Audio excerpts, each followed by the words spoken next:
Hello, welcome back to my channel. My name is Steph. So I was inspired by Bookborn, who recently did a video called 5-Star Fantasy, and she went over every 5-star fantasy book that she's ever given out since the time she started Goodreads. And I thought that was super interesting because I started Goodreads in 2017 and I thought that I was really generous in giving out 5 stars. It turns out I'm not. So I thought it would be interesting to go over all of the 5 stars that I've ever given out, not just in fantasy, but across all genres. So the difference here is that I want to go from 2017 to 2020 instead of to current time, only because the majority of what I've given 5 stars now is very different than what I've given 5 stars in the past, and I started to see that pattern. This also very much reminded me of the 5-star audits that Meg from Meg with Books has created, so I'll link both of the videos down below. But generally, I wanted to go over my 5-star reads that I read before starting book 2 because I feel like my taste in the last 3 years is so vastly different than what it was in the past. I'm reading different genres. I'm interested in different tropes and authors. I've definitely found authors that are like my all-time favorite authors, and they have changed the way that I look at certain genres. But I'm also curious to see, when I tell you this list of 33 books, would I still give those books 5 stars? Interestingly, there are a few books on here that I've reread within the last couple of years, and I can definitively tell you whether or not I would give them 5 stars. But first, I kind of want to talk about what I give 5 stars, why I give out 5 stars, and what determines a 5-star for me. So before I discovered the call pile method, me rating a 5-star was definitely a gut feeling. But I think a 5-star for me, first and foremost, is all about characters. My connections to characters, how well fleshed out I think characters are, if the side characters also feel well fleshed out and integral to the story and pushing plot forward. Secondly, I really love world building and magic systems. I think it's really important for me, depending on the book, but because I mostly read fantasy, it's really important for me to have great world building and a magic system that makes sense, like to the degree that I can understand it, or it's something that makes sense within the plot as well. And then third would be plot for me. Plot is not the most important thing, but I do feel like plots have to make sense and be pushed forward in some ways. So I can vibe off of characters and I can vibe off of no plot, but I do think that to a degree, depending on the genre, plot does become important at different points in time within my 5-star rating. I feel like science fiction, I'm less of a plot and more of a vibes and character person, whereas with fantasy, I'm a little more, I really love the vibes, but I also really enjoy and sometimes need a good plot along with great characters. And the least important thing for me is writing. This is not to say that a book with bad writing or writing that doesn't vibe with me won't dictate a star rating for me, but it's typically not the thing dictating a high or low rating. Writing has played a part in some of the books that I haven't really enjoyed as much because I didn't connect with the writing, or I just thought the writing was bad, but that doesn't happen as often as I think it does with other people. I think writing for me is only noticeable when it's really good or really bad. Otherwise, if it's legible, if I can understand it, I'm good. Now, obviously that's arbitrary because yes, having great characters and a great magic system and a plot that like makes sense will get you a 5-star. But I also think a lot of emotion goes into it. I'm a very emotional reader. I get very attached to worlds and characters. And so if I can get really stuck in your world and forget that I am existing in this timeline, then you'll probably get a 5-star from me. But like first and foremost, characters are the thing that are gonna suck me in. Like I'm very, very character driven. So that is the biggest indicator of a 5-star. So with all that being said, let's start with the year 2016. So 2016 is when I started Bookstagram, and it's when I started getting back into reading. I had just graduated college, so I had more time on my hands, and I randomly discovered that YA was so much better than when I was a teen, and I wanted to explore that. So this is when I fell in love with Leigh Bardugo, and I'm just going to talk about all of them as a whole. But the Shadow and Bone series and the Six of Crows series were both both 5-star series for me. It was me getting back into YA. I fell in love with the Shadow and Bone world, and then I went immediately into Six of Crows, and I really enjoyed Six of Crows as well. But if we're being honest, the Shadow and Bone world at the time, I gave the first 2 5 stars and the last one 4 stars. I have since reread all of the Shadow and Bone series and Six of Crows and can tell you that they are no longer 5-star books for me, but they are 4-star. Whether or not that has absolutely everything to do with nostalgia and the fact that it got me back into reading and it reignited my love for fantasy, maybe that's the reason for it, but it's definitely a 4-star series for me, both of them. Whereas before, I think I would have said it was my favorite series of all time and it was 5 stars. That's absolutely changed. But this series, both of them, but specifically Shadow and Bone, hold a very special place in my heart. Like a really special place in my heart. I'm not ashamed of it, okay? Randomly though, I did read the first 3 books in the Game of Thrones series because I started watching Game of Thrones for the first time in 2016 since I had so much time on my hands not being in school anymore. And I did give the first 3 books 5 stars. Now, do I think that I would give them 5 stars today? I don't know. I hesitate to say yes. I think they would be 3 or 4-star reads, to be honest, in this day and age for me and what I look for in fantasy. And it's not even about the world building. It's not about if I'm attached to characters or not, which I don't know that I really was attached to any of the characters in this. I think I just had fun reading the books alongside the television show. So that really played into me giving it a 5-star because I could fill in gaps with the TV show, or I could fill in faces or character dynamics based off the television show rather than the books alone. Because I don't know that with the books alone, I would have been that attached to the characters. Although I think this world is very interesting. I'm just not sure how much I would vibe, I guess, with the misogyny in here and the way that women are treated as a whole in this series. Also, you will see that I have not read any more Game of Thrones since reading these first 3, and I don't think that I will. I mean, I know the books aren't even completed, so who knows how the series actually is going to end. But based off of where the show went, I don't know that I care too much about this series anymore. The next one on here is Parable of the Sower by Octavia E. Butler, and this one I did give 5 stars, but I have reread it since. When I read it the first time, it hit me so hard. It was one of my favorite books at the time. It is a 4-star read for me upon reread, but I understand my feelings when I first read it. Like, Parable of the Sower was so mind-blowing, but I reread it with the intentions of going into Parable of the Talents, but I haven't read it. I haven't read that. And the last 5-star read that I had in 2016 was The Invisible Man, and I definitely think that I would still give this 5 stars. I did read this for a summer class that I was taking, and I will say that a lot of the classic books that I read in school got such high ratings for me because of the way we got to dissect and discuss books, which is why I think I really wanted to start an Instagram, like a bookstagram, and YouTube, because the experience of dissecting and experiencing a book together with a class full of people was really fun and made the books even better for me in a lot of situations. So I definitely think that I would give this a 5-star again, but it's hard to say because I'm not inclined to read classics anymore.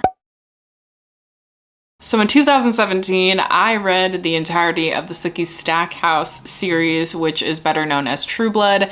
And again, this was because I started watching True Blood and I was like, oh, these are books. And then I started reading the books and I loved my experience, except for the very last 2 or 3 books in this series, which were real bad. Like, I was giving them 2 and 3 stars, whereas the other ones I was giving like generously 4 and 5 stars, probably mainly 5 stars. Do I think that I would still give the majority of these 5 stars? No, I wouldn't.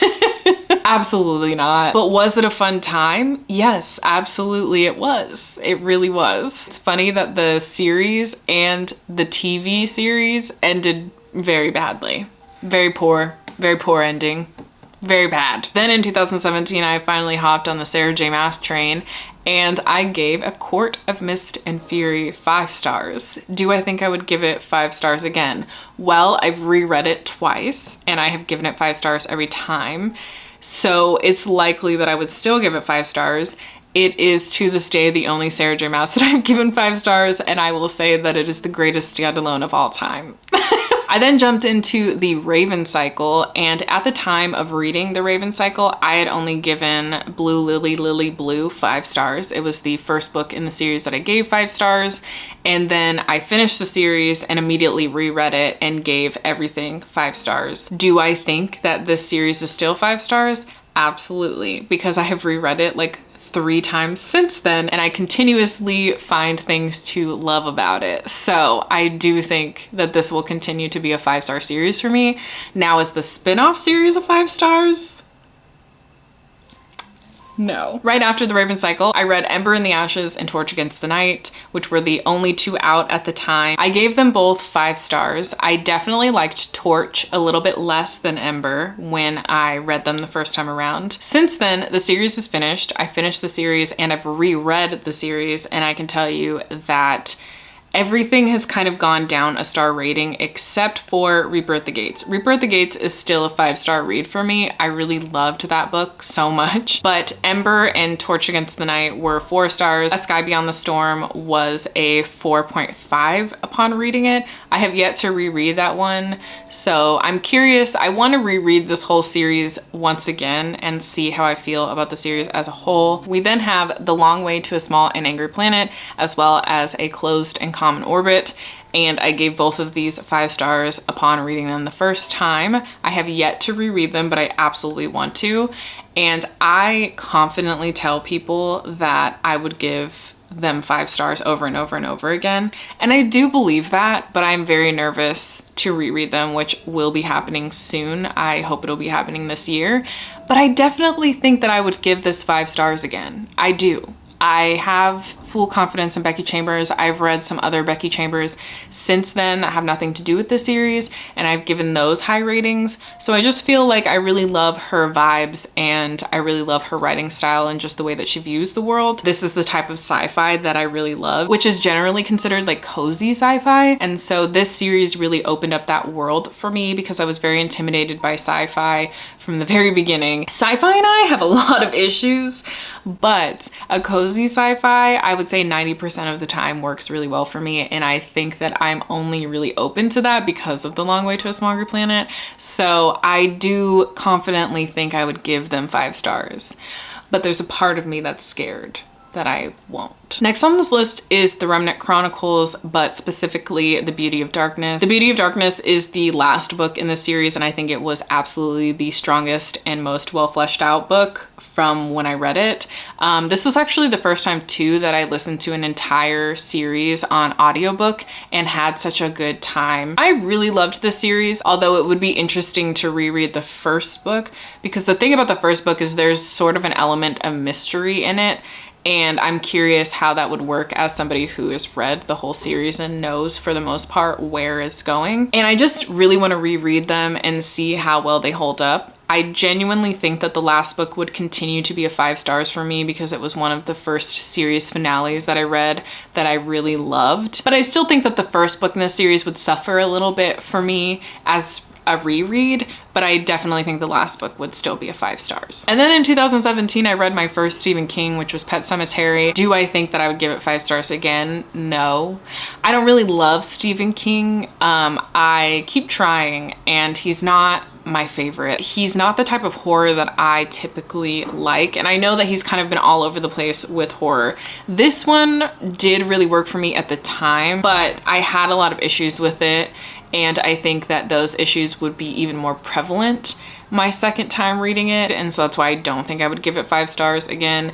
Also, I think what contributed to my 5 stars with this was one of the first times that I read like a true horror book, and I didn't know where it was going. I didn't see most of it coming. So I think that that element really plays into my enjoyment of this book, and I think that as my reading preferences specifically in horror have changed, I don't know that this would be a 5 star. I'm not confident that it wouldn't, but based on what I like now and what I find enjoyable in horror, I feel like this would not be a 5 stars. And then I read the creme de la creme the 5th season by N.K. Jemisin.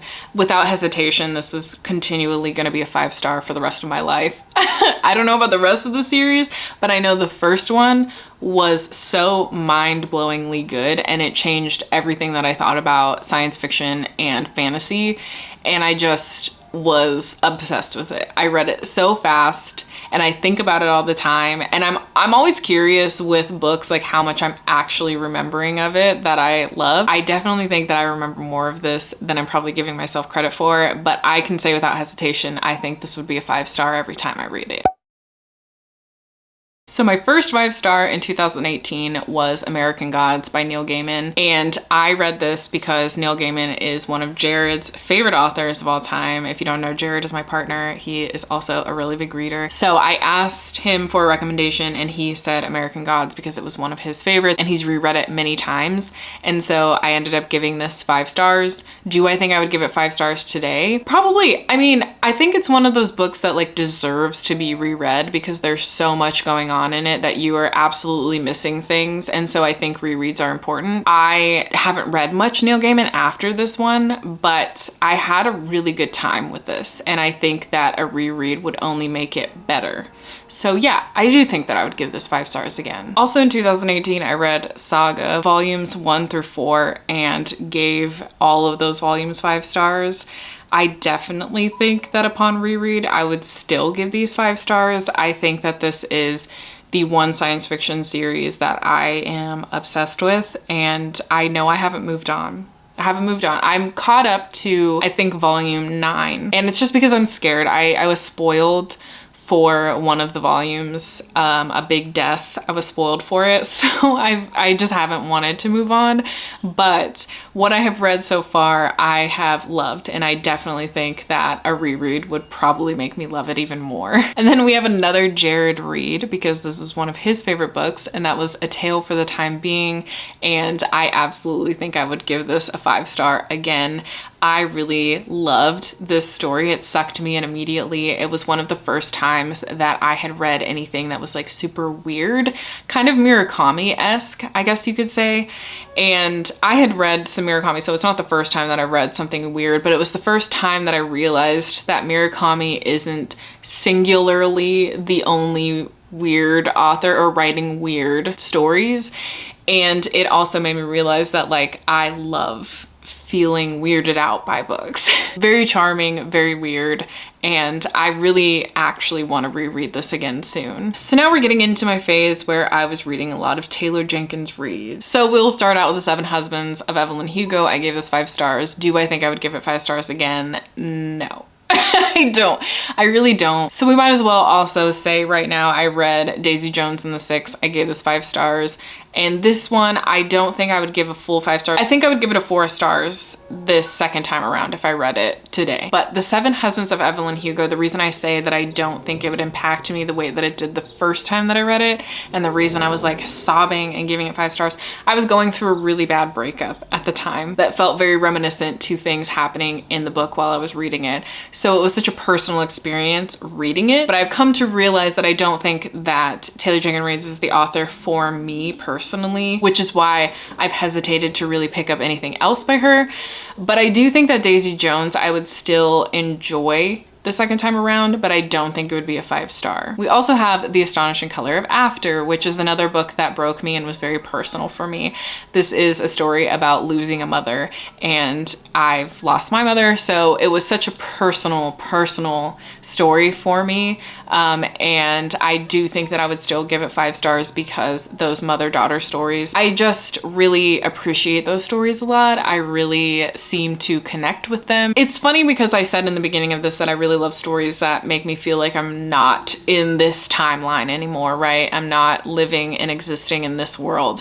But sometimes you need a book that just makes you feel so absolutely seen. And so I think those books do that for me, and they end up always getting 5 stars, and it's very emotional. And so yes, I think I would give this 5 stars again. Then we have The Changeling by Victor LaValle, which I do think I would give this 5 stars again. This was my first time reading what I've come to learn is called folk horror, and I ended up having a really great time. This book is so unhinged, but also just so good. And I think Victor Laval, the one thing that I can always say about him, regardless of how I felt about other books written by him, is that he always is having important conversations in his books that resonate with me in some way, and I think that his writing is always really great. Now, do I connect with all of the stories? No, but The Changeling was absolutely a 5-star, and I do think that I would give it a 5-star again. And it's funny because I guess I didn't realize when I was reading The Changeling that The Changeling is horror. So I've always said that Stephen Graham Jones and Tananarive Due were my introduction into true horror, even though I had read a Stephen King, but like, I guess I pushed that out of my brain. But The Changeling really is my introduction into horror because at the time, not knowing it, it is a horror book and Victor Laval writes horror. So I've been giving a false narrative. Okay, this one, I have Restore Me. So I marathoned the entirety of the Shatter Me series and then got really excited for the spin-off trilogy, which was like the Warren trilogy, and was so excited, read Restore Me. I, to this day, think that out of the whole series, Restore Me is the best book that exists in that series. Would I give it 5 stars again? I'd say no, but I actually reread it and gave it 5 stars again, but then I finished the series because the series has all come out now and ended up hating the series. Like, the last book was one of my worst books of like 2020. Worst book. It was a 2 stars. So I would never reread it in general. Do I think I would give it 5 stars again? Probably. I was so attached to some of the characters in here. So yeah, I'm not gonna lie. I would probably give it 5 stars again, but will I ever reread it? No. And then the last 5-star read that I gave out in 2018 was A Gathering of Shadows, and I can definitively tell you that I would probably give it 5 stars again, only because I really love the game element in here. There's like a tournament that's happening and I was just so excited by it. I was really drawn in by that tournament and it was the majority of this book, so I would probably give this 5 stars again for that alone. This one also felt a little more piratey for some reason. I can't really remember why. But this series as a whole has not really stuck with me. There's only bits and pieces of it that I remember. I'm not gonna say that I wouldn't reread this series, but I feel that I've lost interest in it over time. Like, I'm not that excited about the spin-off series that's happening. So we'll see. I may reread it, but I do feel like the second book, it's the one that I remember the most and have the most fond memories of. So I do think that I would give this a 5 stars again. 2019 seemed to be a really pitiful year for me because I only have 3 5-star reads. Not a lot of reading happened in 2019 in comparison to other years, and apparently not a lot of 5 stars happened either. One of the first 5 stars of 2019 was The Bone Houses, and I read this in one sitting and was very captivated by this book, but I couldn't tell you a thing about it to this day. There are certain pieces of this book that stick with me. I know there was some chronic pain rep that I really appreciated as somebody with chronic pain. And I remember like zombies, but they're actually called like bone houses.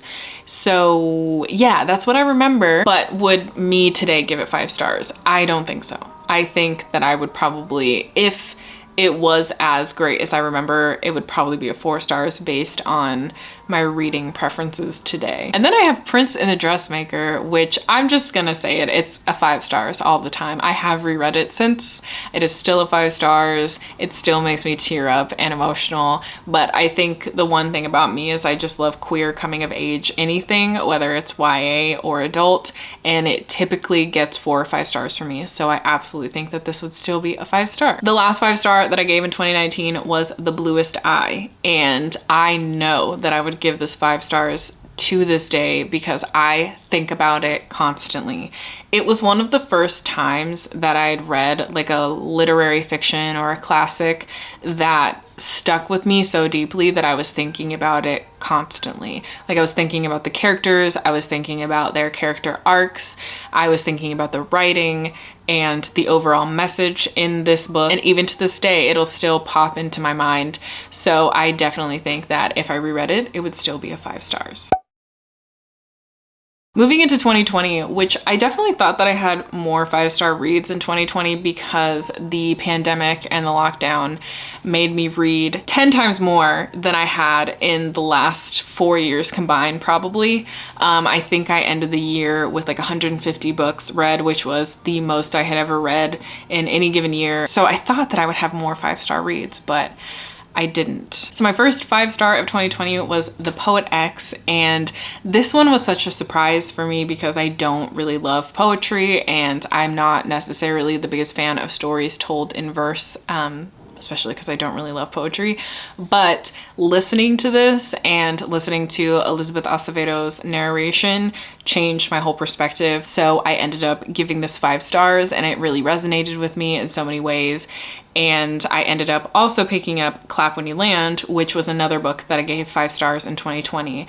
Now, both of these, I feel like if I reread them, I would absolutely give them 5 stars. And I absolutely think that I would get something new out of them upon rereading them. I think that this was the point in time when I started to realize what I loved in contemporary novels, whether they were YA or adult. And I think what really started shaping that was The Bluest Eye. So this one hit a lot of marks and also gave me that extra, it was told in verse, and I didn't know that I loved that. So I'm confident in saying that I would still give both of these 5 stars, which actually put me on a kick of reading things in verse. So I read The Black Flamingo. There were so many lines in The Black Flamingo that like just really stuck with me, and to this day I can think about those lines. Sometimes I go back and look at them. So I definitely think that this would still absolutely be a 5-star for me. I then read my first Brandon Sanderson book, and that was Skyward, which I gave 5 stars. I thought it was really fun. And again, it was a sci-fi that I was intimidated by because I still felt a little weird about sci-fi, a little intimidated by sci-fi, but this one was just so fun and accessible, and I really loved the characters in here. Unfortunately, I have read the rest of the series and I won't be moving on with anything else that comes out in the series. I think that has a lot to do with the fact that we lose the dynamic from the first one in the next 2, and so it just wasn't as fun for me. I definitely don't want to move on with the series, but Skyward was so much fun and I have great memories around it. I definitely think it would still be a 5-star because I loved the found family aspect in here. I loved the characters, and like I said in the beginning, characters are really important for me, so I do feel like this would still be a 5 stars. I then read Heartstopper, which I read the first 3 volumes back to back to back, and I think I was waiting for the 4th volume to come out, or maybe the 4th volume just came out. I can't remember, but I had read whatever was out back to back to back. All of them were 5 stars. I loved it. It was so feel good. It also made me realize that I love cutesy YA graphic novels so much. I love them so much. So I definitely think I would give those 5 stars again. And then that led me into reading Mooncakes, which I gave 5 stars, but I will be honest, I love this graphic novel with my whole heart. It is one that I recommend widely at the library, and just to even friends like that are looking for a feel-good YA. But I do think that the ending was weak in this book, so if I reread it, I probably wouldn't give it 5 stars again because of that. But at the same time, if we're taking into consideration how much I love characters, it could potentially still be a 5-star, but I do think that the ending was really weak and rushed, so I don't think it would fully be a 5 stars, but it would definitely be like that 4.5. And then lastly, in 2020, I read In the Dream House, and this was a experience unparalleled to any of my reading experiences. Even though this has heavy trigger warnings, heavy content warnings, it is about a physically abusive and mentally abusive relationship. I don't know, I read it in one sitting and it just did something to me. And I think it's what really pushed me into wanting to read even more nonfiction. So this one is very difficult to read, but it was just, I don't know, it was quite an experience and I cried throughout the whole thing. So do I think I would give it a 5-star upon reread? Yes, but I don't actually give memoirs star ratings anymore. This was something that I started and came to the conclusion that I didn't want to give star ratings to memoirs in 2021. So obviously I gave this a 5 stars, but if I reread it, I would not rate it because I don't feel comfortable rating people's life stories. I don't personally feel like I need to rate them. So yes, I would probably give it a 5-star again if I rated memoirs. we'll use that caveat. So those were all the true 5 stars that I gave in the last 5 years from 2016 to 2020, which I think in the beginning of this I said 2017. I meant 2016. It's wild to think that I've only given out like roughly 33 5 stars, like true 5 stars in 5 years. I always thought that I wasn't as stingy with 5 stars as I am, but I guess it's the 4 stars and the 4.5s that I'm rounding up to 5 stars. But I do think I would love to do another video where I talk about the 5 stars that I've read in the last 3 years and see how it compares to what my 5 stars were in the past. As you can see, I read a lot more YA and enjoyed a lot more YA than I do now. If you did watch my last video, which was my Q1 stats, you will know that about 3% of my reading was YA and the rest was adult. And it's funny because you wouldn't notice that change with the 5 stars that I've just told you about, because many of them were YA even up till 2020, and it wasn't until the last like year or 2 years that YA has really just not been my go-to genre. But I miss it sometimes, and actually like looking back at what I gave 5 stars, thinking back to those years when I was reading specific series, it does make me miss YA, and it makes me want to revisit a lot of those books that got me back into reading, got me back into fantasy. But overall, my reading taste has changed so much because YA doesn't work the same way for me. So as much as I want to revisit that time in my life, I don't think I would still have the same enjoyment out of it, I guess. You can also tell that like there are certain genres that I maybe dabbled in years ago that now I read pretty regularly. So for example, horror is something that I read a lot more regularly than I did before.